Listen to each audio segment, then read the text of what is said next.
No one shall be held in slavery or servitude. Slavery and the slave trade shall be prohibited in all their forms. This is what Article 4 of the Universal Declaration of Human Rights says.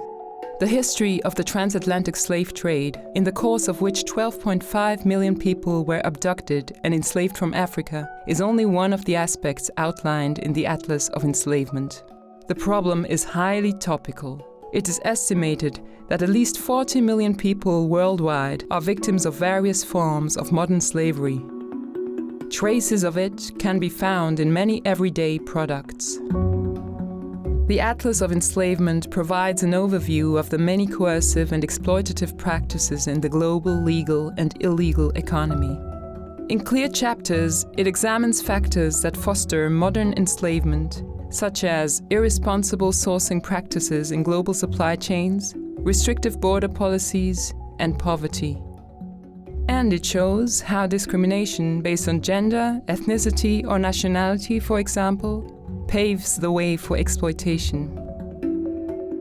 The Atlas uses concrete examples to describe the faces of modern slavery, as in commercial fishing, where it often takes the form of forced and bonded labor. Especially in international waters, controls are difficult. The Atlas examines which ship flags are most often suspected of having exploitative working conditions and identifies correlations. Workers there report on forms of modern slavery used in many sectors of the economy.